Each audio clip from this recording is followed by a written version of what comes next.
She was shivering in the rain, too proud to beg, too tired to hide. He had just enough food for himself and his little girl. But when she whispered, "May I take these leftovers, sir?" he nodded. He didn't know her name. He didn't know what she was running from. And he definitely didn't know what that moment would change. If stories of quiet kindness, second chances, and unexpected connections speak to your heart, we invite you to stay till the end. And if you enjoy stories like this, don't forget to subscribe for more heartfelt tales that just might stay with you long after the screen fades to black. May I take these leftovers? Sir, the single dad, nodded. He had no idea she owned the building. The string quartet played its final note, a triumphant swell echoing across the marble atrium of the Lexington Grand Hotel. Crystal chandeliers glimmered like suspended stars above an audience dressed in tuxedos and designer gowns. Murmurs of anticipation ran through the crowd like static. The groom, Everett Langston III, heir to a billion-dollar political dynasty, shifted from one foot to the other beneath the rose-covered arch. The press cameras clicked in short bursts, trained on the aisle where the bride was to appear. She didn't. Madeline Walsh stood barefoot in the back hallway, silk heels dangling from her fingers, veil tossed across a velvet bench. Her reflection in the ornate mirror looked like someone else's fantasy lace bodice, diamond necklace, perfectly sculpted makeup. A woman built from expectation. "I can't do this," she whispered to no one. Outside the heavy doors, her father's voice barked into his phone. "Where is she? We don't have time for this. Get her in line." She heard his assistant mumbling a rushed apology. Her chest tightened. Madeline turned from the mirror and pulled the zipper at her back. The dress slid off her shoulders like dead weight. She caught it before it hit the floor and folded it meticulously, habitually placing it over the bench like an old habit she was finally ready to bury. For once, she wasn't going to do what was expected. 25 minutes later, the headlines read, "Walsh Heiress Vanishes. Wedding halted at the altar, CEO gone rogue, Madeline Walsh missing on wedding day." But Madeline didn't read them. She was already blocks away, coat wrapped tightly around her, walking down West 73rd with wind-whipped hair and a carry-on suitcase. No entourage, no limo, no press handler. She ducked into a side street, heart-pounding like she was being chased. In a way, she was chased by a life pre-written for her. Daughter of a ruthless real estate mogul. Wharton educated. Appointed CEO of Walsh Holdings at 32. Engaged to a man who smiled for cameras but looked through her like she was an acquisition. She used the last working credit card in her name to book a 1-month rental in Brooklyn. Small, anonymous, just outside a neighborhood she remembered approving redevelopment permits for, but had never stepped foot in. She would stay quiet. She would disappear. Not forever. Just long enough to remember who she was underneath the wealth. 4 days later, it was raining in soft, persistent sheets. The kind of New York rain that soaked your bones no matter how short the walk. Madeline hadn't eaten since the night before. The $40 she had left was dwindling fast. She'd spent most of it on groceries for an elderly neighbor who had offered her a spare blanket. She wandered near a corner deli and paused beneath the awning of a narrow cafe, trying to will away the hunger cramping her stomach. That's when she saw them. A man in his early 30s, tired eyes, 5 o'clock shadow calloused hands sitting cross-legged on a bench under the same overhang. A small girl, maybe 5, with tangled curls and a faded unicorn raincoat sat beside him, swinging her feet. They shared a wrapped sandwich between them, careful measured bites like they'd learned to ration joy. Madeline tried to move away, but her legs wouldn't cooperate. The child noticed her first. The man followed her gaze and turned toward Madeline. His eyes weren't suspicious or guarded. They were steady. Madeline's throat burned. "I'm sorry," she said, voice barely audible over the patter of rain. "May I take those leftovers, sir?" He blinked, looked down at the half sandwich left on the wax paper. "Sure," he said, after a pause, holding it out to her like it wasn't strange at all. "They're yours." The girl tugged at a plastic baggie from her coat pocket and shyly offered a crumbled cookie. You can have mine, too. It's still good." Madeline's composure cracked. She took the food with both hands, barely whispering, "Thank you." "No problem," the man said, nodding. "I'm Jack. This is Ellie." Madeline opened her mouth, but no name came out. Finally, she said, "Mara." It was the name of a character from a novel she'd loved as a teenager, a girl who ran away from a palace to live among the people. It felt appropriate. "Well, Mara," Jack said, his voice kind. "Hope things get better." He didn't ask questions. He didn't judge her for the soaked clothes, the worn-out shoes, or the way her hands trembled when she unwrapped the sandwich like it was sacred. He just nodded and kept his arm around Ellie, whispering something that made the little girl giggle. Madeline stepped backward into the rain again, holding the sandwich and cookie like they were a lifeline. As she turned the corner, tears mixed with the rain on her face. She didn't know what had just happened, but she felt it that one moment had shifted something inside her. She wasn't used to kindness without condition, without agenda, especially not from strangers, especially not from someone with so little to give.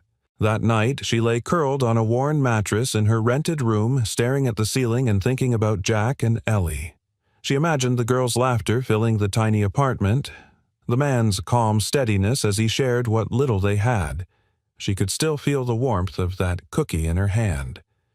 Outside, rain tapped gently on the window pane like it wanted to be let in.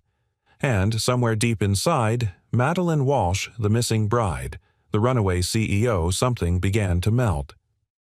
The next morning, sunlight filtered through the warped window blinds of Madeline's small apartment, casting broken lines across the scratched hardwood floor.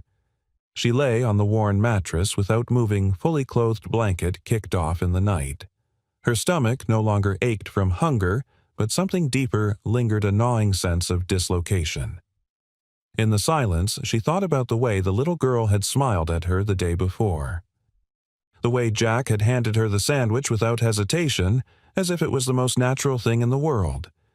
No one had treated her like that in years, without calculation, without expectation. At the office, every smile hid a contract.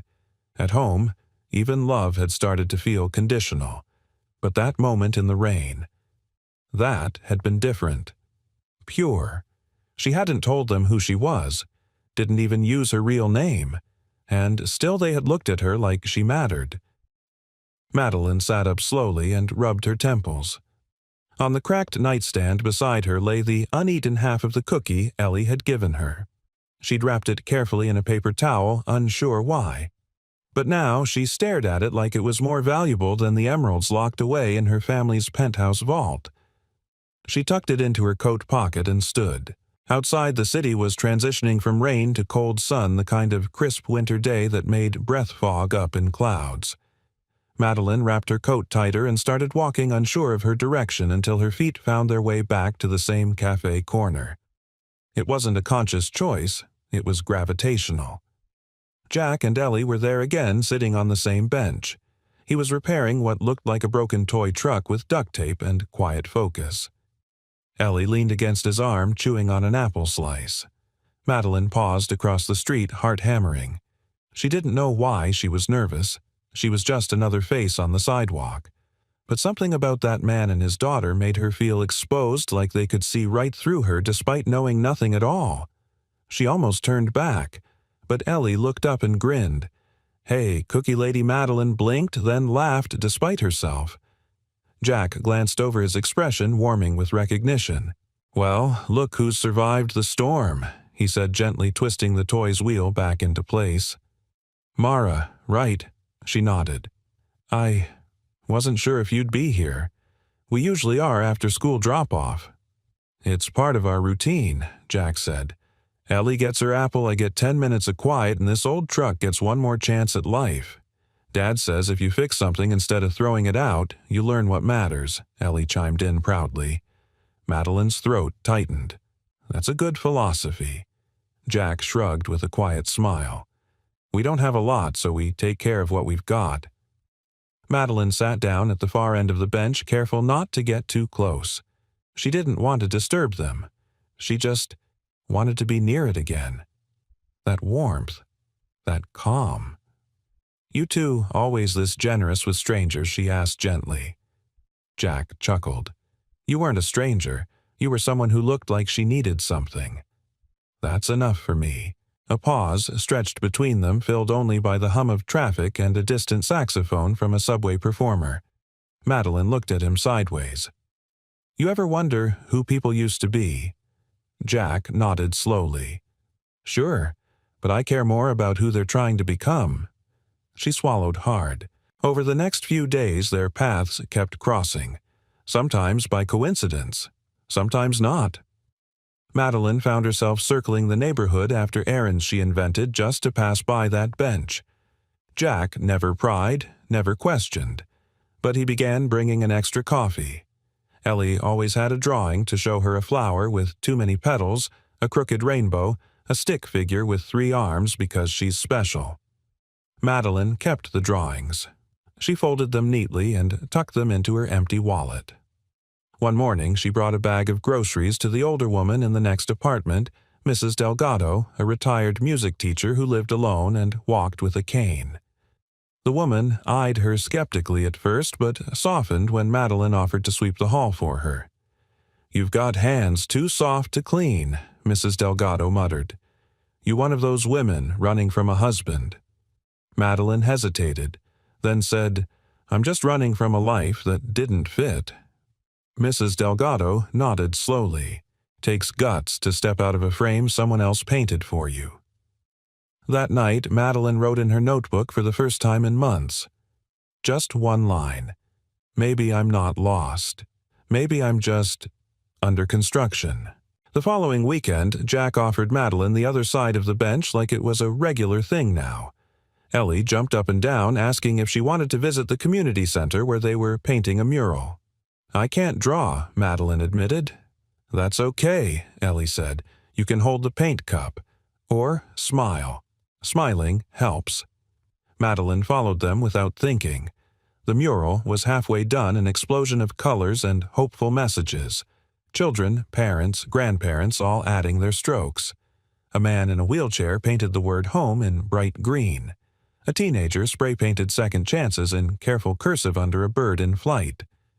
Jack handed her a brush without looking. "Add something. I don't know what. Then just start." She dipped the brush into yellow and made a sun in the top corner. Crooked, too bright. But it made Ellie clap. In that moment, surrounded by strangers who smiled without knowing her name, Madeline felt something crack open. Belonging. Not because of her last name, not because of her wealth, but because of kindness, of shared space, of the simple dignity of being human together. And for the first time in a long time she didn't feel like a woman who had run away. She felt like a woman who had finally arrived. The cold had sharpened in the last few days, slicing through the city like a quiet warning that winter wasn't done yet. But in the narrow hallways of the aging brick apartment complex on Lincoln Avenue, warmth took the shape of gestures too small for headlines. Shared, coffee-held doors, nods between neighbors who had nothing to spare but still gave something. Madeline stood at the window of her apartment, watching condensation bead along the edges. Her breath clouded the glass as she stared down into the courtyard below. A boy in a navy sweatshirt chased a basketball between puddles. A couple in their 60s swept the walk together without saying a word. This wasn't the world she had been raised in, but it was the world that was slowly beginning to feel real. She glanced toward her nightstand where a folded piece of paper rested between the worn pages of a novel she hadn't managed to finish. Ellie's drawing of the 3-armed woman, because she's special. It had made her laugh at first, but now she couldn't look at it without tearing up. There was something about how earnestly that little girl saw people. Saw her. Later that afternoon, Madeline stepped into the hallway with a box of canned goods she'd picked up at a local pantry for Mrs. Delgado. The older woman had taken a fall 2 nights ago while reaching for a bottle of Tylenol. Madeline had heard the thud through the wall and rushed over to find her sitting on the floor, dignity dented, but not broken. "You're back again," Mrs. Delgado said as Madeline knocked and let herself in. "What now? Another soup that tastes like the inside of a boot?" Madeline smiled. "This one has actual seasoning. I made sure. I'll believe it when my tongue does." Despite the sarcasm, the old woman's eyes softened. She took the bag and hobbled back to her chair near the window, motioning for Madeline to sit. "You keep coming back like a dog with a bone." "What are you looking for, girl?" "I don't know," Madeline admitted, settling onto the couch. "Maybe I just needed to be somewhere people see you. Not just your name. Not your money. Just you, Mrs." Delgado made a sound in her throat somewhere between a scoff and a hum of agreement. "It's easy to forget who you are when everyone else is busy telling you." Madeline looked at her. "Did you ever forget?" "Oh, plenty of times. I was a teacher, then I wasn't. A wife, then I wasn't. You lose pieces of yourself over time, but sometimes you find new ones. Unexpected ones." She pointed a gnarled finger at Madeline. "That's what you're doing, aren't you? Finding the pieces that make sense again." Madeline nodded slowly. "Something like that." The next day, Jack invited her to help fix a broken pipe in the basement of the building. "It's not glamorous," he said, handing her a flashlight. "But if you're looking to earn your keep, here's your chance." They climbed down the narrow steps into the cold, echoing dark. Water pooled along the cement floor where a pipe had cracked beneath the utility sink. Jack crouched beside it with a wrench and a patience that came from years of practice. "My landlord won't call a plumber unless something's on fire." "So I learned." Madeline knelt beside him, holding the flashlight steady. "You could have called your city council representative. Tenants' rights are pretty clear about these things." Jack shot her a sideways look, amused. "You sure know a lot about property law for someone couch surfing." She bit back a smile.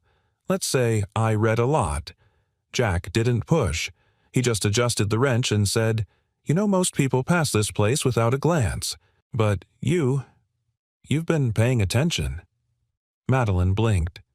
"What do you mean?" "You talked to Mrs. Delgado. You helped that teenage kid when he locked himself out. You show up." "No one else ever expected me to," she said quietly.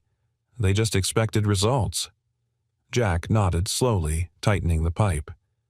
"Well, we don't care about resumes around here. We just care who shows up when it counts." That night, as they walked back upstairs, Madeline asked, "Do you always fix things for everyone?" "I try," Jack said. "There's enough broken stuff in the world. If I can keep this little corner together, maybe that's enough." By the end of the week, Madeline's world had shrunk to this neighborhood, and strangely, it didn't feel like a loss. She walked with Ellie to the school bus. She swept the hallway when the super didn't. She carried groceries for a mother with 2 kids and no stroller. Each act was tiny. None of them solved her greater life problem, what came next when her time undercover ran out, but they filled her with a feeling she hadn't known she'd been missing relevance. And then came the letter, taped to every door in the building, stark white, cold as the wind outside. Notice of termination of tenancy. This building has been scheduled for redevelopment. All current tenants must vacate the premises within 14 calendar days. The room tilted. Madeline read the letter again and again, fingers trembling. It was official. Walsh Holdings, her company. Her name at the top, even though she hadn't seen the document until now. The signature, some junior executive she remembered hiring in a moment of arrogance. Jack stepped into the hallway as she tore it down. His jaw was set. "So, this is how it works," he muttered. "We give, we build, and then they erase us." Madeline couldn't speak. Couldn't tell him the truth, not here, not now. Her chest burned with guilt. "Looks like we've got 2 weeks," Jack said quietly, looking down the hallway like it was already fading. "Time to figure out where to go next." Then he glanced back at her eyes, softer than she deserved. "You okay?" Madeline nodded numbly, swallowing hard. But deep down, something fractured. She wasn't just part of the system that had failed these people. She was the face on the letter. And now she had to decide what kind of name she wanted to live with. The eviction notice was still clenched in Madeline's hand as she descended the creaking stairs of the apartment building. Her breath hitched chest hollow. On paper, it was just another redevelopment project streamlining low-value assets to maximize ROI. On the ground, it meant families' uprooted dreams dismantled and Jack and Ellie out on the street. All because of a decision she had once signed off on without looking past the bottom line. Now, those numbers had faces and names, and a little girl who gave away her last cookie. Outside, the air was sharp and dry. A few tenants stood huddled near the mailboxes, eyes scanning the notices posted on every surface like funeral announcements. Whispers carried, "Where will we go?" "My sister's couch." "The shelters are full again." And then Mrs. Delgado's voice cut through it all like a tired bell. "They don't care about people like us. Never have." Madeline turned toward her. The old woman leaned on her cane, a folded notice in one hand and a dignity too weathered to crumble in the other. "I'm sorry," Madeline murmured. The words felt brittle, too small. "Mrs." Delgado looked at her with eyes that had seen more winters than anyone should face alone. "Don't be sorry, be useful." That night, Madeline sat in the dark, her phone screen glowing faintly. Her hand hovered over the call button for Olivia, her former executive assistant. Olivia would still take her call. She'd kept Madeline's disappearance a secret when reporters came knocking because Olivia, unlike most people in that office, remembered Madeline before the power, before the suits. She stared at the number for a long time, then put the phone down. She wasn't ready to return yet. Not in a car with tinted windows, not with a press release and a strategic reversal. She needed to go deeper, to listen first. The next day she walked the neighborhood, not as a CEO in disguise, but as a resident, as someone desperate to understand. She visited the corner bodega where Mr. Thomas the veteran in a worn army jacket ran tabs for single mothers who couldn't pay. She stopped by the community center where Mrs. Park taught English to immigrants in the evenings using paper she bought with her own pension. She sat beside a boy on the playground whose mother worked night shifts at the laundromat 2 blocks over. "We'll move again," he said. "We always move." Madeline asked softly, "Do you want to?" He shrugged. "Sometimes, but not this time. I have a friend here. We both like the same swings." That sentence alone lodged in her chest like a splinter. She filled her notebook with names and stories. Some offered easily. Some came only in passing in body language and quiet looks. But the pain was universal. This place, this rundown building on Lincoln Avenue, was a fragile web of connection built not with money but with moments. And now it was scheduled to be erased. That evening, Jack found her sitting alone on the stoop, shoulders hunched against the wind. Ellie had fallen asleep upstairs after a long day, too tired to notice the growing tension thickening in the air. He handed her a cup of lukewarm coffee from the corner store. "It's terrible," he said, "but it's warm." She took it with a grateful nod. For a long time, neither of them spoke. Then Jack asked quietly, "You ever been kicked out of your home?" Madeline didn't answer right away. "I've walked away from homes," she said finally, "but never had one taken from me." He nodded slowly, his gaze fixed somewhere far beyond the broken steps. "I was evicted once, back in Kansas, before Ellie was born. Lost everything in the flood. Thought I'd bounce back. I didn't." She looked at him. "What happened?" "Ended up in a shelter. Slept in a car for a while after that. There were nights I had to choose between eating and buying diapers. Nights I wanted to disappear." He glanced sideways at her. "You know what saved me. What someone gave me a toolbox." Madeline blinked. "A toolbox?" "Yeah," said, "you're good with your hands. Maybe this'll help you fix things again." He smiled faintly. "Didn't fix everything, but it gave me a reason to believe I could start over." She looked down at her hands, soft and uncalloused. "I've never fixed anything with mine." Jack's voice softened. "You could start now." Later, as she walked back upstairs, Madeline paused by the community bulletin board in the lobby. Taped among yoga class flyers and missing pet signs was a printout someone had typed up in bold black letters. When they silence your voice, write it on the walls. Beneath it, someone had scribbled in red marker, and will read it out loud. She stared at it for a long time. That night, she finally picked up her phone and called Olivia. Holy, Olivia answered on the first ring. You're alive. Are you safe? Where the hell are you? I'm okay, Madeline said, voice steady. But I need your help. Olivia exhaled. Let me guess. This is about the Lincoln redevelopment mess. You've seen it. I signed off on the last update. Yeah. But I didn't push the timeline. That came from finance. They're on a warpath to clean up our low-efficiency holdings. They're not holdings, Madeline said quietly. They're homes. A beat of silence. Who are you, and what have you done with the Ice Queen? Madeline laughed, a brittle, startled sound. She melted. Tell me what you need, Olivia said. No hesitation. I need access to every file, every clause, every contract related to Lincoln Avenue. Quietly. No alerts. You want to reverse the eviction. I want to undo the damage I helped create. And I want to make sure this never happens again. There was another pause. Then, okay, I'll send you everything by tomorrow. And Olivia. Yeah. Thank you for still believing in me. I never stopped. I just waited for you to believe in yourself again. As Madeline hung up, the building creaked in the cold. A floorboard settled above her. Somewhere outside, wind howled through a loose gutter. And yet within her, something rooted deep and real. The woman who once signed papers in penthouses had just started listening to people who'd never had a seat at the table.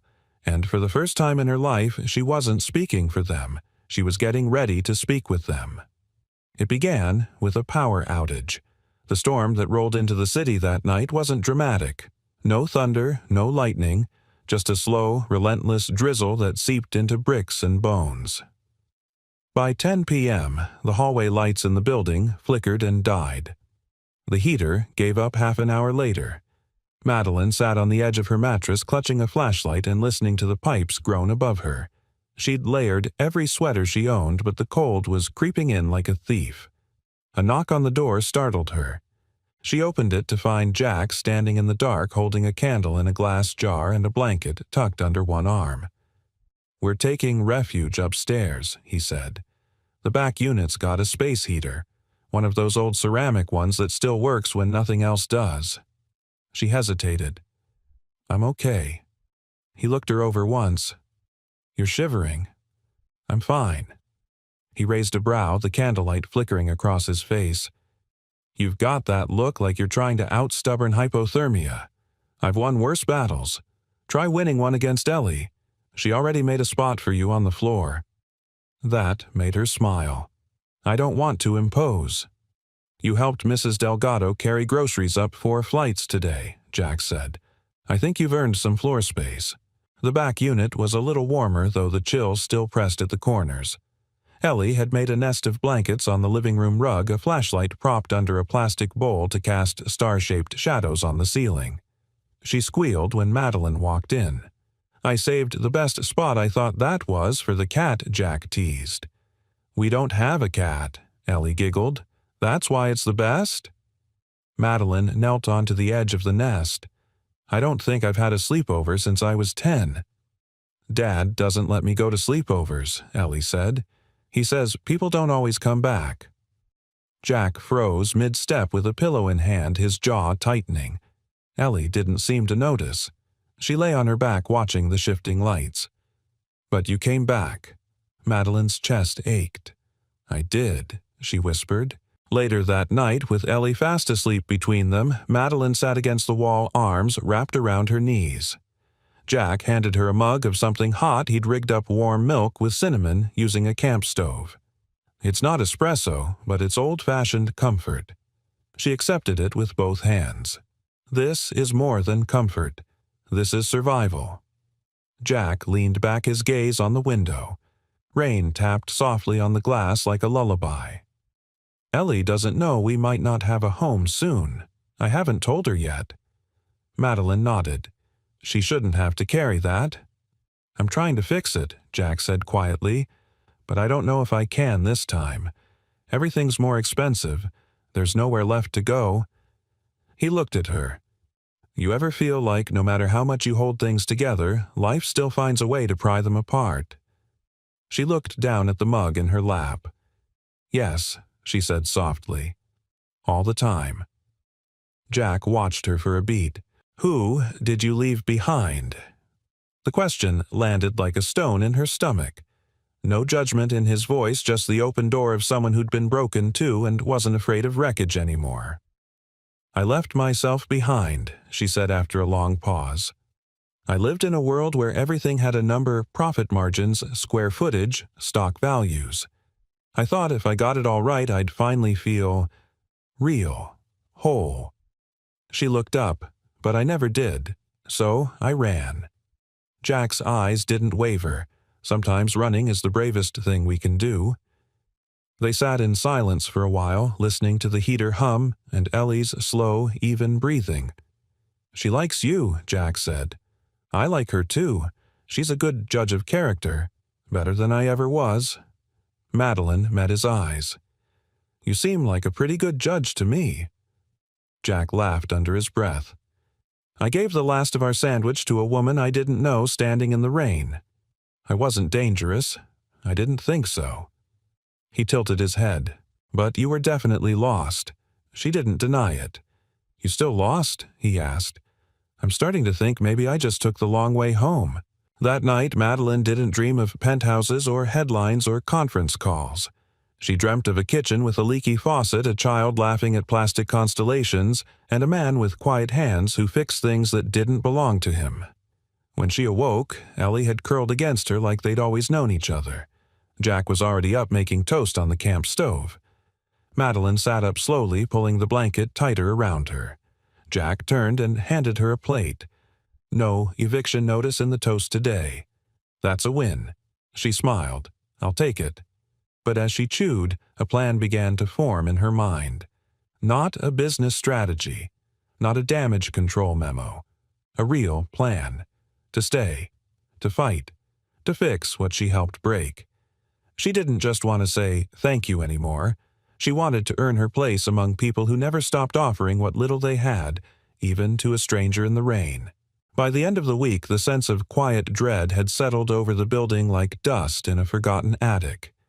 It was in the way people avoided each other's eyes in the hallway and how the bulletin board remained untouched, no new flyers pinned, no scribbled notes of borrowed sugar or missing cats. The eviction notice had silenced something. Madeline could feel it pulsing in the walls. She stood by the mailboxes with Jack, both staring at the same sheet of paper taped to the wall like a death sentence. It was colder today, wind curling around the frame of the building like fingers trying to pry it loose from the ground. "I've lived here 5 years," Jack said softly. Ellie took her first steps in the kitchen. "We painted clouds on her bedroom ceiling." He smiled faintly. That was a terrible idea, looked like a smoggy sky. But she loved it. Madeline watched him, guilt chewing through her ribs like acid. She couldn't tell him yet. Not until she had something better than an apology. The signature on the notice still made her stomach twist. Jeremy Langford, Jr. Executive, freshly promoted, once eager to impress her during quarterly reviews. He had taken her silence as permission. And now the result stood before her in bruised eyes and packed boxes. "You think if we band together," Jack continued, "the city will step in." She wanted to say yes, that the mayor's office would swoop in, that local media would care, but she'd been on the other side of that table. She knew how the machine worked. Public outcry mattered only if it embarrassed someone powerful. "I think," she said carefully, "you need more than hope. You need a plan." Jack looked at her eyes, narrowing slightly. "You always talk like someone who's read too many legal memos." "I've read more than that," she said, and meant it. Later that evening, the building's lobby was unusually quiet. Families were already preparing to move cardboard boxes stacked in corners. The smells of cooking were absent, no garlic, no fried onions, no warmth. As if everyone had accepted the sentence and slipped into mourning. Madeline knocked on Mrs. Delgado's door carrying a small box of tea and a fresh loaf of rye bread she'd found at the Saturday farmer's market. The old woman opened the door slowly, her hair in a silver braid down her back, eyes wary. "You here to say goodbye too?" "No," Madeline said, holding up the bread like an offering. "I'm here to ask for advice." Mrs. Delgado stepped aside, wordlessly motioning for her to sit. The apartment was tidy sparse, but full of memory. A piano scratched slightly out of tune sat beneath the window. Sheet music was stacked neatly on the bench. Madeline had never heard her play, but now she wondered why. "I don't know what to do," she admitted, pouring the tea. "They won't listen to the residents. Not the city. Not the company. Not until it's too late." Mrs. Delgado stirred her cup slowly, her eyes on the rising steam. "That's the problem with people who don't come from struggle. You think logic will make the world bend." Madeline looked down. "I know. I've been part of that." "You still are." The question hung in the air. Madeline didn't answer right away. "I'm trying not to be," she said finally. "I've been learning." Mrs. Delgado leaned forward, her voice low. "Then stop waiting for permission. You know where the power is." That night, Madeline sent a second message to Olivia. She'd already received the internal redevelopment memos, blueprints, and board meeting minutes. She read every word twice. The project was fast-tracked to break ground within 45 days. Once the last tenant left, demolition would begin. "Can you send me the original land agreement?" she asked. Within 10 minutes, Olivia responded. "Found it. You're not going to like this." The attachment came through PDF, signed and notarized nearly 20 years ago by her father. The clause, she feared, was there. The building could not be sold or repurposed without a full 6-month written notice to tenants per Community Housing Preservation Agreement. They'd broken the contract. Her father had buried the clause in small print, but it was still binding. Her fingers flew across the screen. "Olivia, get me a copy of the original deed registration and anything signed by local housing officials in 2006. On it. Madeline. You planning what I think you're planning, I'm planning to stop this." The next morning, she sat with Jack on the stoop, sipping coffee as Ellie played nearby, chasing a paper airplane through the puddles.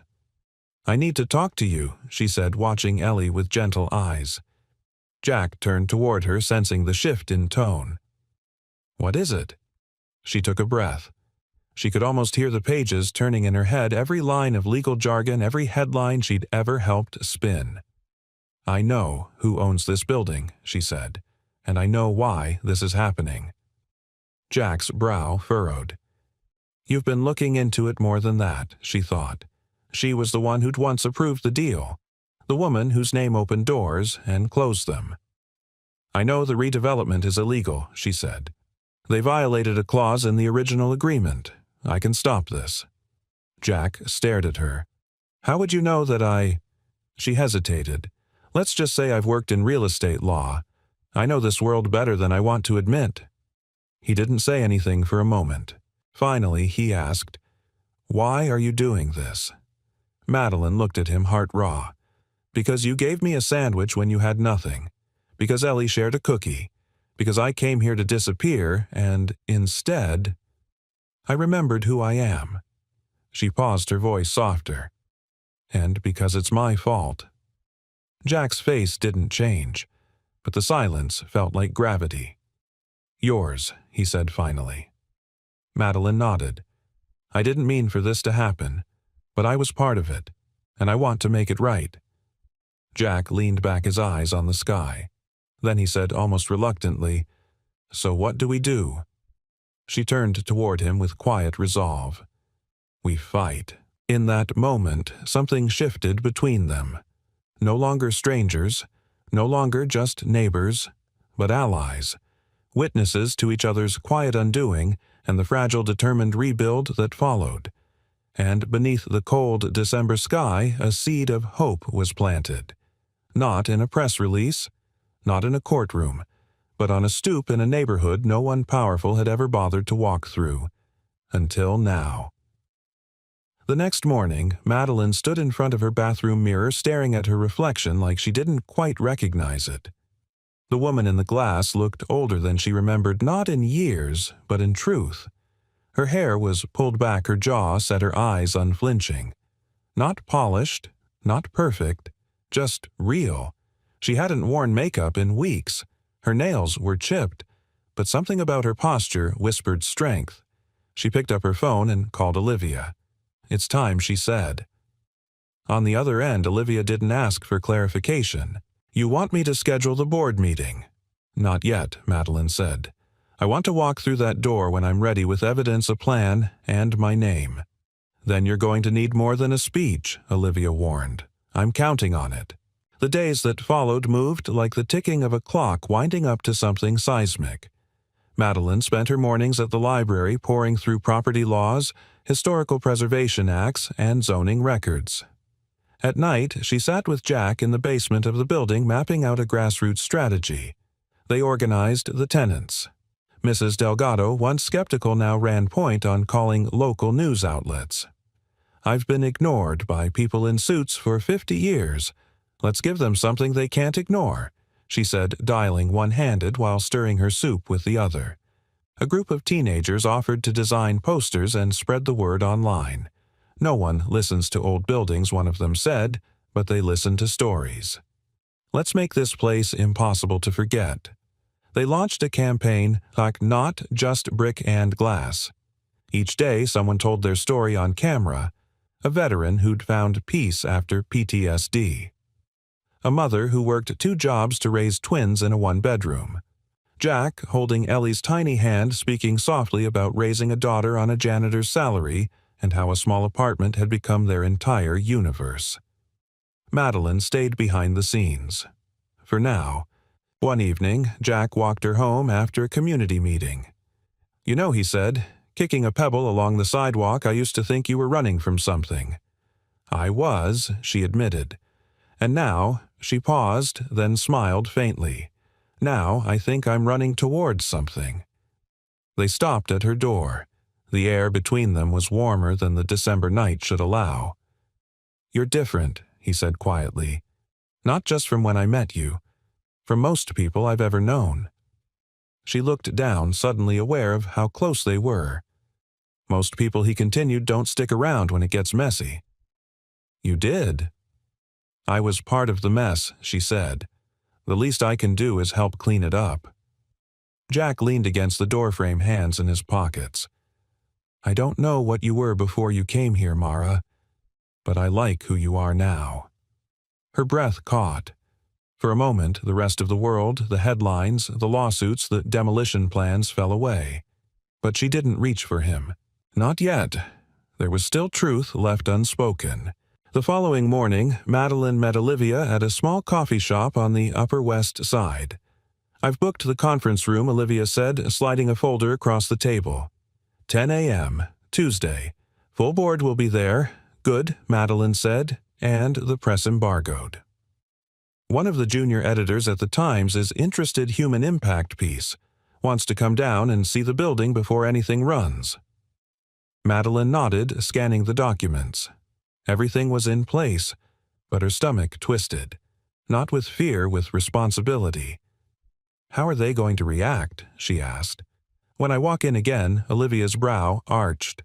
"Like hyenas with brand consultants." "But it doesn't matter. You're not going there to ask permission." Madeline smiled. "I'm going to take back what matters." That night, she sat beside Jack on the rooftop, the city glowing beneath them in a million little promises. Ellie was asleep, tucked beneath the crooked stars she once painted on the ceiling. "You look like someone carrying something heavy," Jack said, handing her a mug of cocoa. She took a sip. "Tomorrow, I go back." He turned to face her. "Back where, to the top floor of the glass tower I helped build.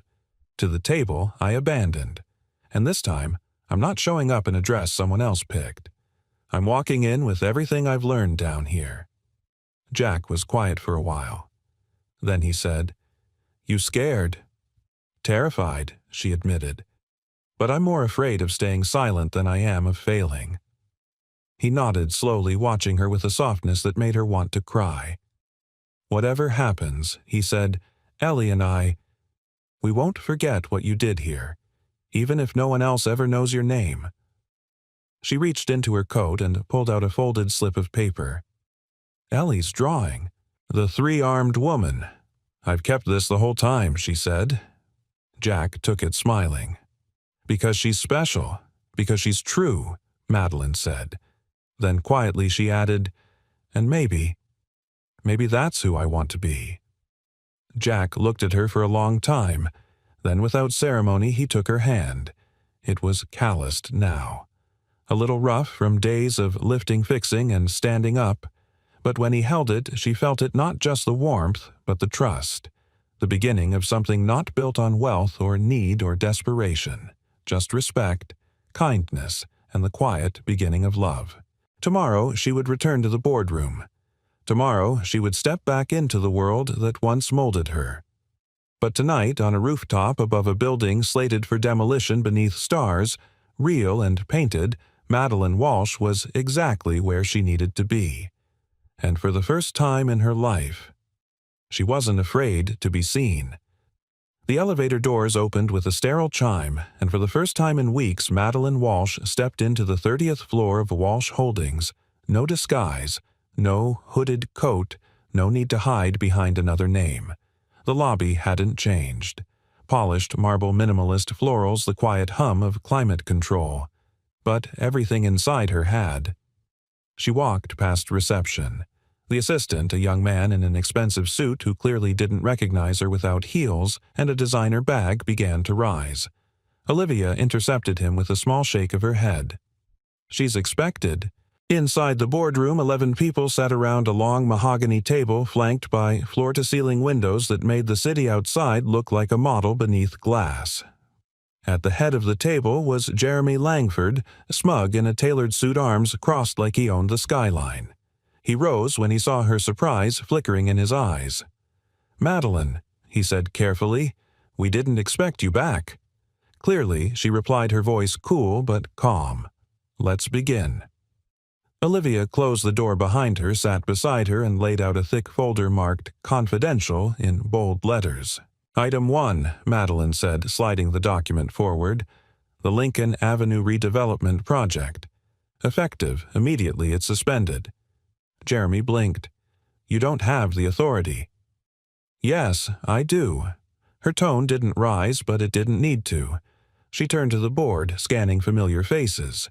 "In 2006, my father signed a preservation covenant with the city protecting the Lincoln Building for a minimum of 30 years from repurposing without due process. That covenant was buried in the acquisition file. It was violated. Illegally." Murmurs erupted. One of the legal counsel shifted uncomfortably in his seat. "I have documentation filed and notarized backed by city record," she continued, sliding copies across the table. "Your demolition order." Jeremy was not only unethical, it was in breach of contract. Which means if anyone from the press finds out, or worse, the city council, it won't just be a PR nightmare. It will be a legal liability. Jeremy's jaw clenched. "You've been gone for a month, Madeline. You disappeared. You abandoned your role. You don't get to walk back in, and I didn't abandon anything," she said, voice low but laced with steel. "I stepped away to remember why this company exists." She stood.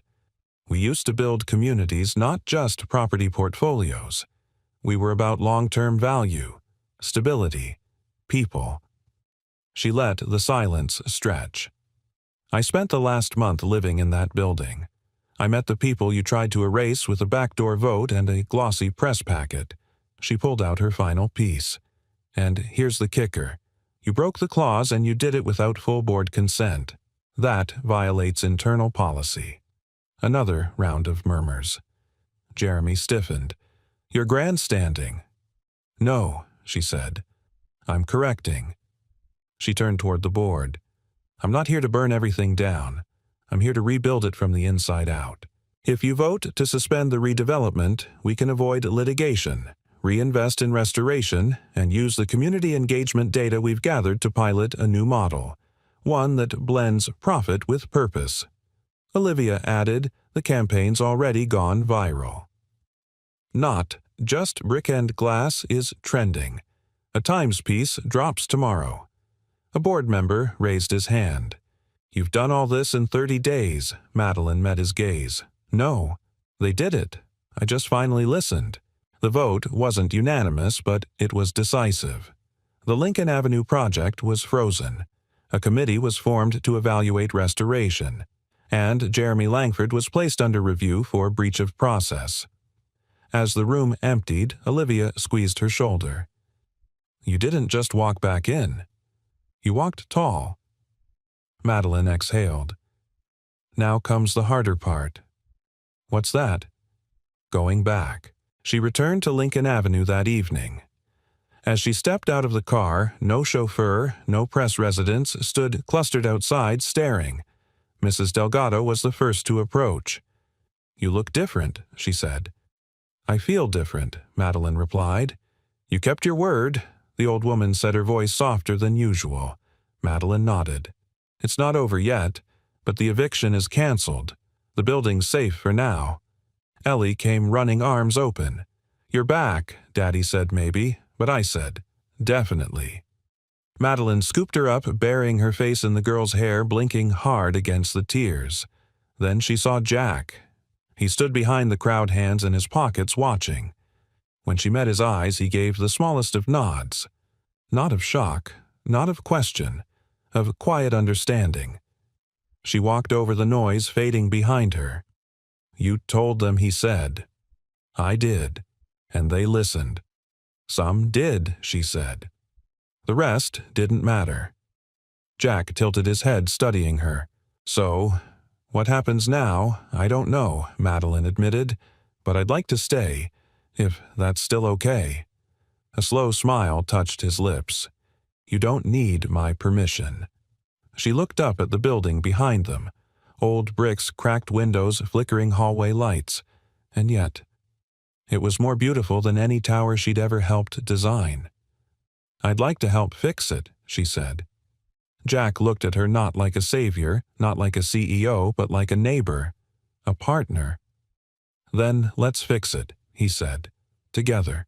That night, as lights flickered back on in the stairwells and laughter floated through open windows, Madeline Walsh sat on the stoop beside Jack and Ellie, arms wrapped around her knees. She didn't wear a power suit. She didn't carry a title. But for the first time in her life, she was home. Sunday morning came quiet and golden. The first real sunlight in days slanted across the windows of Lincoln Avenue, illuminating dust in the air like falling stars. The old building felt different now, not newer, not better, but alive in a way it hadn't been for years. A murmur of hope buzzed through the halls, passed in warm greetings and smiles that didn't have to be forced. And still something inside Madeline remained unsettled. She stood in the mirror, brushing her fingers through her hair, staring at the woman looking back at her. This version of herself didn't wear masks. She didn't shrink to fit the room. She had faced the storm and spoken out, and the ground hadn't fallen beneath her. But there was one thing left undone. One truth she hadn't yet dared speak aloud. She turned, pulled on her jacket, and headed for the stairwell. Jack was in the courtyard repairing the wheel on a child's scooter that had been left outside all winter.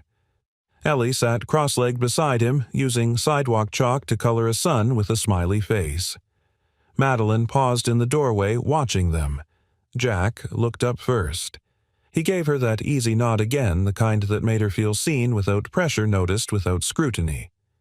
"Morning," he said, wiping his hands on a rag. "Coffee's still hot if you're brave." She smiled, but didn't move toward the cup. "Can I talk to you?" He glanced at Ellie. "Sweetheart, why don't you show Mrs. Delgado your chalk masterpiece?" Ellie jumped up. "I made the sun look like it's laughing." She darted off, leaving a trail of pink chalk dust behind. Jack stood. "What's going on?" Madeline took a slow breath. "There's something I haven't told you. Not just you, the entire building." Jack's posture stiffened slightly. "Okay. I wasn't just involved in the redevelopment paperwork," she said. "I didn't just know who owned the building. I am the owner." Jack didn't move. "I'm Madeline Walsh," she said softly. "CEO of Walsh Holdings. Or, I was." Silence stretched between them, taut as piano wire. I came here because I was drowning in a life that never felt mine. And when I landed in this building broke, lost angry, I didn't expect anything from anyone. Least of all, kindness. Least of all, you. Still, he said nothing. I know how this sounds. I know what it looks like. I hid who I was. I let you think I was just another drifter. And part of me was. But the other part, the woman who signed deals without reading the fine print, the woman who almost let this building disappear, that part needed to be torn down. She looked at him, eyes brimming. You were the first person who treated me like I mattered, even when you didn't know my name. And that's why I came back not to save this place, but to learn what it means to deserve it. Jack took a breath, slow and deep. I figured, he said, finally. Madeline blinked. What? He gave a one-shoulder shrug. Not at first. But the way you spoke, how you knew the law, the language, the way you looked at this place like you were seeing ghosts. I knew there was more. Then why didn't you say anything? Because I figured if you were running, you needed to run. And if you were healing, you needed space to do that too. She laughed, soft, disbelieving. You really are too good to be true. I'm just tired, he said. Tired of judging people before they have a chance to show who they want to become. He stepped closer. What you did this week, that wasn't a performance. That was earned. You could have disappeared again. You didn't. Madeline swallowed hard. I couldn't. Not anymore. He nodded. Then after a beat, he asked, So, what now? Madeline looked up at him, voice low. Now I stay. Not as a CEO, not as a savior. Just someone who wants to build something better. Jack's face softened. You already have. Their eyes held for a long, quiet second that spoke of forgiveness and trust, and something new just beginning to grow between them. Then Ellie came bounding back. Daddy, look, I made a rainbow snake and he's smiling. Jack laughed, crouching to admire her artwork. Madeline knelt beside him, her arm brushing his, not on accident. You know what she said? I think I'll draw something too. Ellie handed her a piece of chalk. Madeline looked at the blank patch of sidewalk and slowly began drawing a crooked little house. The roof was uneven, the door too small, but she colored it in like it meant something. Because it did. Jack leaned over. What's that supposed to be? She smiled. Somewhere to begin. That night, Madeline stood in her apartment now, tidier, warmer, with a fresh lamp glowing by the window. On the wall hung a framed version of Ellie's three-armed woman. Next to it, a new sketch Madeline had made, a sun astoop, 3 figures side by side. She sat at her desk, opened her notebook, and wrote a letter. To herself, to the company, to the people who had trusted her again. Dear Lincoln Avenue, thank you for teaching me that broken doesn't mean worthless, that lost can lead to found, and that sometimes when the world forgets to be kind, one person offering a sandwich can change everything. I came here to disappear, but I found a reason to stay. Not because of who I was, but because of who I'm learning to be. I don't know what comes next, but I know it starts here with you. Madeline. She set the pen down. For the first time in years, her name didn't feel like a burden. It felt like a promise. The first morning of January brought with it a frost so fine it clung like lace to the windows of Lincoln Avenue. But inside, warmth bloomed in the form of something better than heat hope. It had been a week since the redevelopment had been suspended, and while the formal restoration plans were still taking shape, the spirit of the building had already shifted. People who once passed each other without a word now exchanged coffee, helped carry strollers, fixed doorknobs, and repainted stair rails. Jack had dubbed it the Fix-It Winter. Ellie called it the Season of Kind. Madeline called it home. She stepped out of her apartment and nearly tripped over a box labeled Free Books. A handwritten sign taped to the lid read, Take one, or leave one, or read out loud to someone who can't. She smiled and opened the lid. Inside were old paperbacks, children's stories, a few Spanish-language poetry collections. She picked one with a worn blue spine, the Velveteen Rabbit, and carried it with her to the courtyard. There, Jack was fixing the hinge on the community notice board. His flannel shirt was flecked with sawdust. Ellie sat cross-legged nearby, her jeans streaked with chalk drawing houses with curly smoke and stick figure people who held hands. "Back at it already?" Madeline asked. Jack looked up. This thing was squeaking every time someone posted a flyer. Figured the board deserved better. "It's funny," she said. "You fix so many things that aren't yours." "They are now," he said simply. She hesitated, then sat beside him, flipping open the book on her lap. "Do you remember this one?" she asked. He glanced over. "Ellie made me read it 100 times last winter. Could recite it in my sleep." She smiled. "Then you know the best part." They said it together. "When a child loves you for a long, long time, then you become real." Their eyes met the quote hanging in the air between them like breath in cold sunlight. "I think that's what this place did to me," Madeline said. "Made me real." Jack's voice was quieter than usual. "You've always been real. You just didn't have anyone who saw it." She closed the book and looked at him. "You did." That afternoon, the first community meeting under the Kind Shelter Restoration Project took place in the basement rec room, formerly a dim, forgotten space with mismatched chairs and a leaky faucet. Now, strung with borrowed fairy lights and the smell of donated apple cider, it felt like the beating heart of the building. People came with ideas and stories, suggestions scribbled on napkins, printed diagrams from old neighborhood newsletters. A retired architect offered pro bono consultations. A young mother brought snacks for the kids. A high school student raised his hand and shyly proposed turning the rooftop into a garden. Madeline took notes the whole time. Not as a boss, not as a figurehead, as someone trying to listen and earn her place. When the meeting ended and people lingered just to talk, just to be, Madeline stepped into the hallway and let herself feel it fully. This wasn't a rescue mission. This was a renewal. Later that night, after most residents had returned to their apartments, Jack walked her to her door. "I've been thinking," he said, hands in his coat pockets. "You don't have to keep living in that freezing studio." Madeline tilted her head. "Jack?" "I'm not saying move in," he clarified, quickly sheepish. "But the unit next to ours is empty. The super's already agreed to fix the windows. It has heat. Good bones. I could help patch it up." She laughed softly. "So this is your version of a grand romantic gesture, offering me good insulation and plumbing advice." He grinned. "We fix what we know how to fix." She looked at him for a long moment, her voice barely above a whisper. "Why do you keep trusting me? Because you didn't have to come back," he said.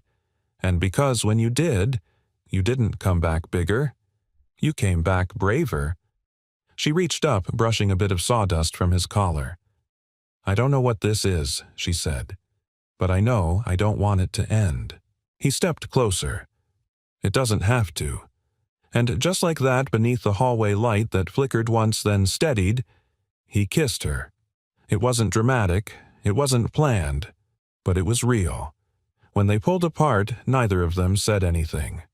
They didn't need to. The next morning, as the city stirred back to life after the holidays, a local reporter showed up to take photos of the building. Jack stood beside Madeline on the stoop, Ellie in between them, holding both their hands. The journalist asked, "What should the headline say?" Madeline thought for a moment, then said, "Not rescued, reclaimed," and Ellie added with a wide smile, "And there's no leftovers this time." Everyone laughed. But Madeline's eyes welled up because that line meant more than the child knew. She wasn't someone asking for scraps anymore. She was part of something belonging, giving, growing. She was no longer the woman who vanished in a wedding dress.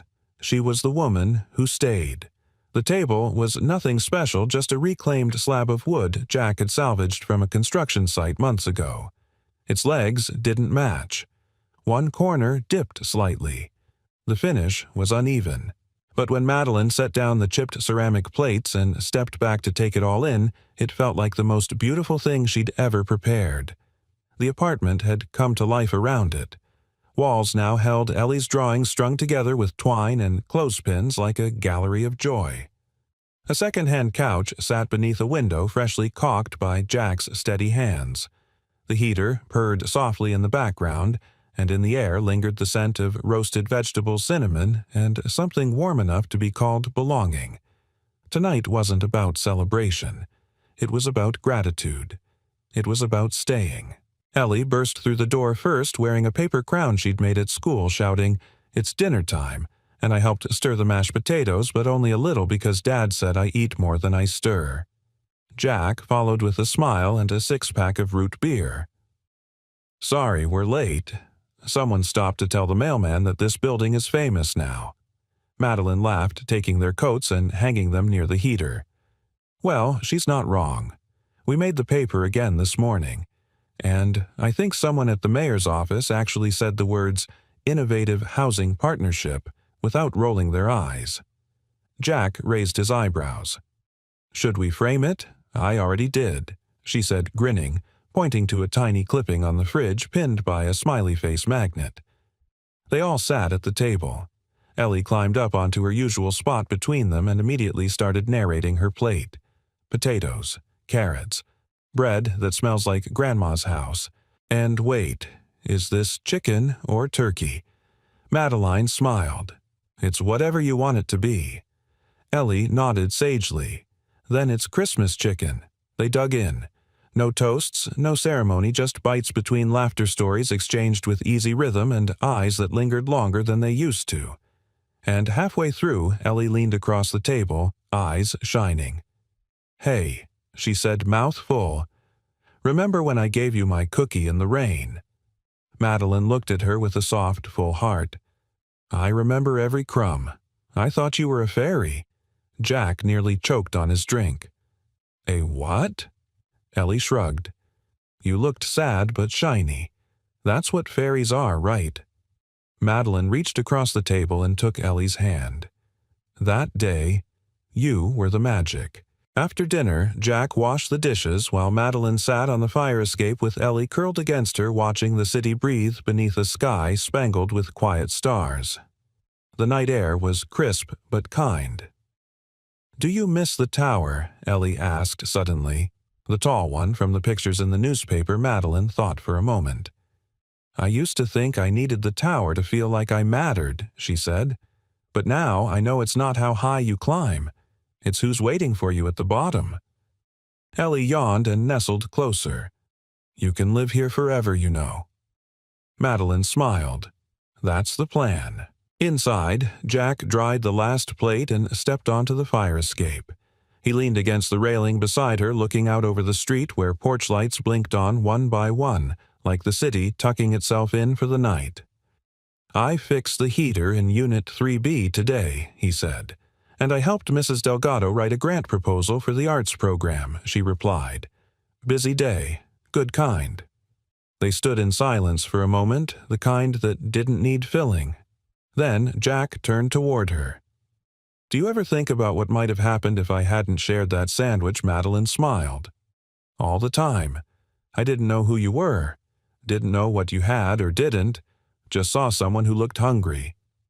"That's still all I was," she said, "and still all I am." Jack reached for her hand. "No, you're so much more." She looked at him, at the man who never judged, who never needed credentials to measure worth. "You know what? I think," she whispered. "What I think that leftover changed 2 lives." Jack pulled her closer. "Maybe 3. They kissed again, not like a story ending, but like one just beginning. Weeks later, a letter arrived from the city. The grant was approved. Restoration of the building would begin in spring with full resident involvement led by Madeline and Jack as community co-directors. No one would be displaced, no units lost. And 3 others like it across the city were now being evaluated under the same model. At the bottom of the letter, a note from the housing commissioner. Sometimes the strongest foundations are built by the people who refuse to leave. That evening, the residents gathered in the basement rec room again, this time not for strategy or crisis, but for stories. Madeline sat on the edge of the stage and read, "The Velveteen Rabbit, to a room full of neighbors who had become family. When she reached the line, "Real isn't how you are made. It's a thing that happens to you," her voice caught. She looked up. Jack was standing in the doorway holding Ellie, both watching her with the kind of quiet awe that never makes a sound but fills an entire room. And Madeline, once the runaway bride, the woman who vanished from marble floors and cameras, smiled through tears, her voice steady. When someone loves you for a long, long time, not just to play with, but really loves you, then you become real. And now she was. Forever. Absolutely. Here's a warm, natural post-story audience engagement message in English. We'd love to know, where are you watching from? Tell us in the comments below and share what part of the story touched you the most. If you enjoyed this story and want more heartfelt, inspiring tales like it, don't forget to subscribe and turn on notifications so you never miss a moment that might move your heart. Thank you for spending your time with us. Until next time, take care, stay kind, and remember, sometimes the smallest act of kindness can change everything.